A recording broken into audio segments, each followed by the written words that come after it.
Company of Heroes 3 is here, which of course you already know as the game is out now and is playable by every Tom, Dick and Harry with a PC and a vague interest in either World War II history or real-time strategy games. I'm definitely not salty or anything about getting my review code 3 hours after the embargo lifted. Do I sound salty? Okay, no, I'm joking. In all seriousness, I'm really not that miffed. These things happen and I'm not that important in the grand scheme of YouTube. I'm just glad to get a code at all, to be honest. So, thanks Relic. But the truth is that this video is late, and I've been cramming to get this thing out for you guys. Living the ultimate gamer lifestyle of gaming, sleep, work, repeat, since the code appeared in my inbox. So let's not waste any more time, and let's get into it. Starting with the technical and performance side of things, I've been running COH 3 on Windows 11 with a Ryzen 9 3900X and RTX 3070 at 1440p, and performance has been rock solid for me at max settings, with no upscaling or anything like that. The graphics settings themselves aren't exactly expansive. I was expecting a little more for a PC first title, but considering it runs so well, I'm not that bothered about a lack of options, as I didn't need to finesse the settings at all to get a good experience. And to get a game that looks this great. The new destruction mechanics look fantastic, and special effects, unit models, and particularly infantry animations are much improved over earlier games, and really nice looking maps. I've seen some discourse online with people saying that this looks like a mobile game, or more simply, Company of Heroes 3 graphics bad. And I've got to be honest with you, these people are high as hell, dude. This game looks and sounds excellent. And as for its technical state, I'm pleased to say that it's been great for me on this front too. I've had no serious bugs, no crashes at all, and no visual funnies either. There have been a few little issues, like a bug on the overworld map where some units would show as having a move available when they don't, and this one where a mortar team got stuck in the environment and just wouldn't move. Oh, and this one where all my units' voice lines played at once.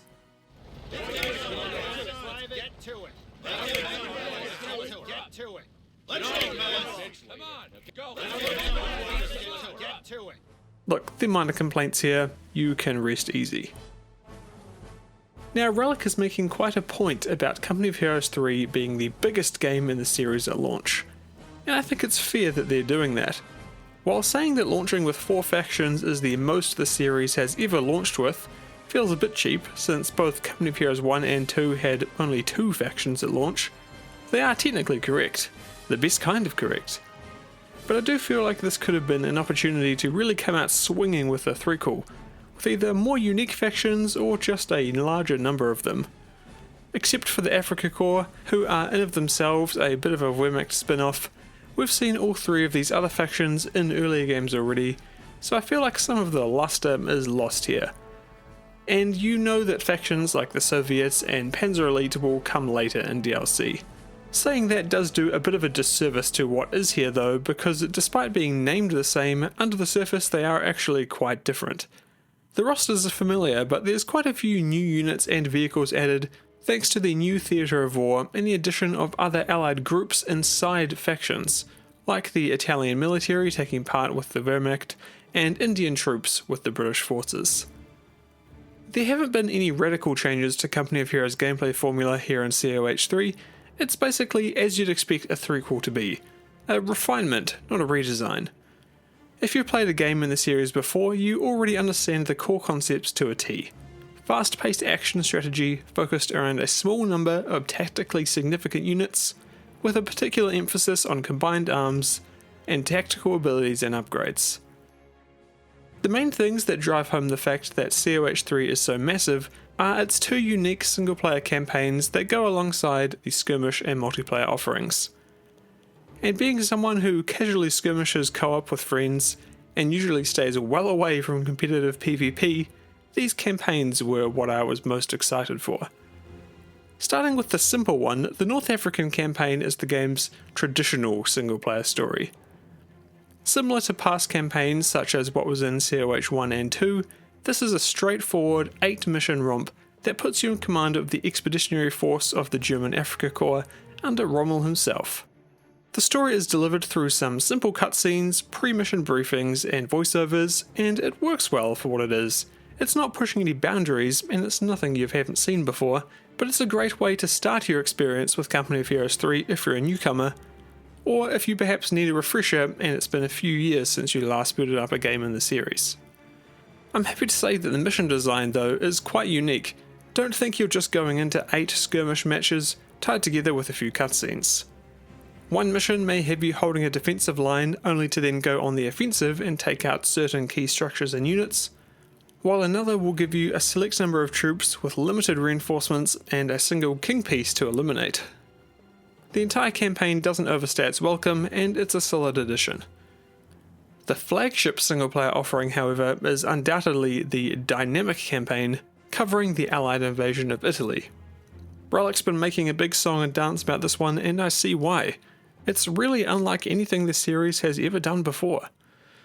Well, series veterans will actually know that that's a complete lie, because this is similar in concept to Ardennes Assault, a single-player only, standalone expansion to Company of Heroes 2. What's here in Company of Heroes 3, though, is much expanded upon. But it is cool to see that little experiment of a DLC essentially become its own fleshed-out experience here. Initial comparisons had me and many others drawing on Total War here, and while I am seeing that still being brought up, the more time I spend with it, the less I really see any similarities. Yes, on the surface it looks and sounds similar. You've got your turn-based overworld map where you manage logistics, troops and resources, and the real-time battles that you're used to decide the outcomes of your engagements up top. And while those core concepts are right at home in Total War, when you get into the details, the divergence becomes extremely apparent, primarily in how the overworld map is handled and what you actually do in it. Obviously the goal is to beat back the Germans across Italy by capturing their towns and eliminating their forces, but there's no real granular control over the invasion, or the troops you field, or the management of the nations taking part. What you do have is a selection of companies pulled from both allied factions in the game, so things like American Armoured, Paratroopers, British Artillery, etc. And each company has a limited distance it can move each turn, plus it can use abilities or perform actions like attack an enemy. But companies aren't comprised of select units, it merely has a health bar, a level, and certain skills and upgrades you can allocate by gaining experience through combat. It's basically just one big unit. And when a friendly company engages an enemy one in a 1v1, which is the only scenario you can do, you can't really stack armies like in Total War, a skirmish battle is triggered where you assume control of the company and do your regular Company of Heroes thing on the ground.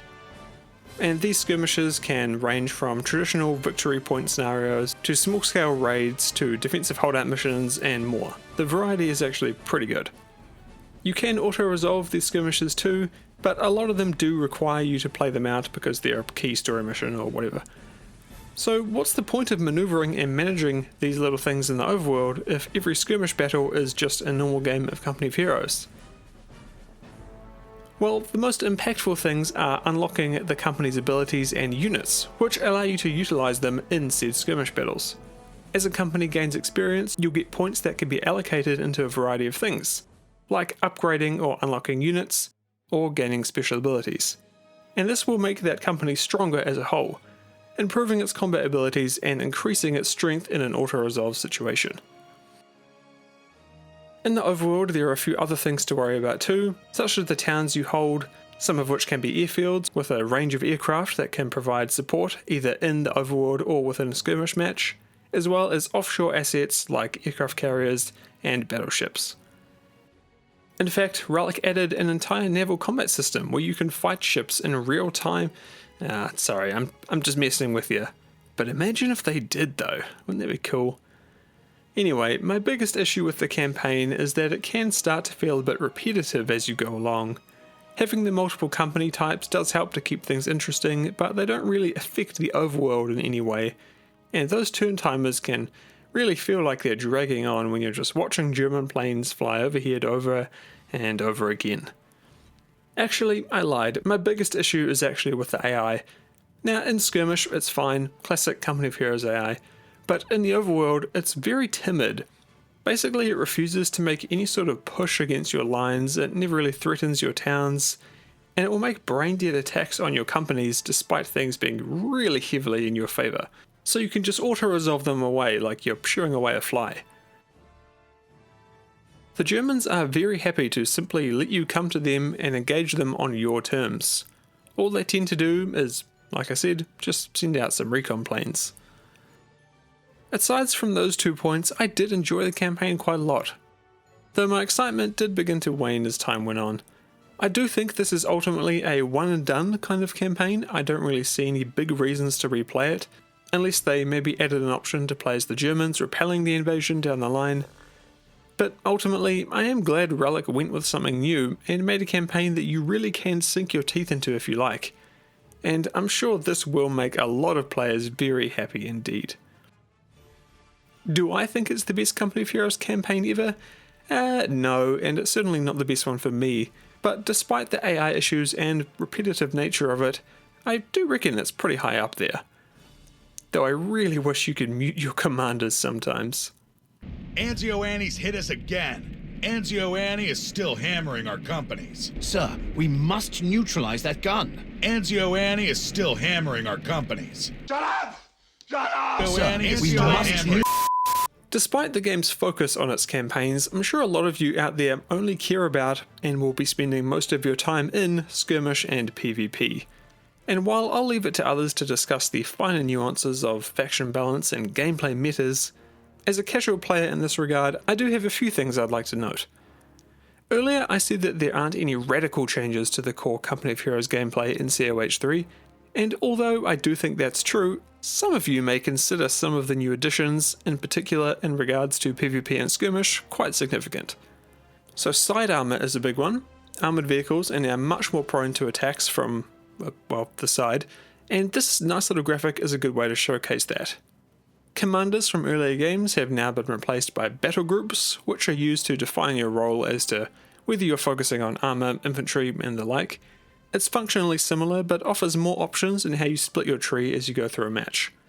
Also, thank God they removed those horrible bonus things from Company of Heroes 2. Obviously, terrible avenues of monetization are terrible.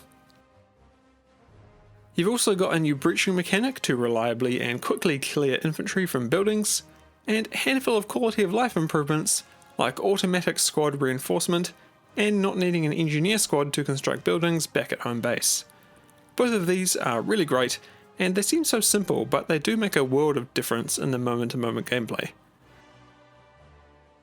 Now, I loved the skirmish matches that I played against the AI, and despite not being a PvPer at all, you guys know this, I thought, you know what, I gotta do it. I gotta do it for the boys on YouTube. So, I queued into a 1v1, and it turned out just how you'd expect. Wait, hold on, I won? And handily too? Woo, baby, 100% Company of Heroes 3 win rate. Number 1 player, come at me. Time to hold that record and never queue into PvP again. Right, okay, let's wrap this thing up because it's 2 in the morning here and I really need to get this video out the door. Company of Heroes 3 is excellent. Despite the few issues I have with the Italian campaign, the amount of content on offer, as Relic said, is the most of any game in the series, and it shows. There is a lot to do here, and as a certain gaming news outlet said, it is a little something for everyone. Whether you're a PvP god, an AI skirmish lad, or simply a campaign enjoyer. Also, can we just say hats off for releasing a game in 2023 without being a completely broken mess or being rife with icky avenues for monetization. Relic has hit it out of the park here, and this is a capital W win for them. I'm glad they've nailed it, and I look forward to Company of Heroes 3 becoming the bedrock for not only the series it's part of, hopefully with further faction DLCs and campaigns, but also for Relic as a company as they move forward and let us know what they have planned out next. Dawn of War 4, maybe? Thanks very much for watching. Much love to my patrons who keep me going here. You can join these legends for just $1 a month and gain access to the Discord, among other things. So thanks to Eero, Crizzy218, George Rain, Jack Walsh, Nutty Jawa, Overlord Jebus, T Edits, Crispy Robo Chicken, XV204, Benjamin Howard, Dakayo, David DeBoli, Wintendo, Bad Ghosts, Sean Weber, and the ultimate trio now at the Paladin tier, that's Johnny Woof, Strateger, and Eric. Thanks so much for your support, guys, it really does mean a lot. So thank you again very much for watching, and I will see you all next time.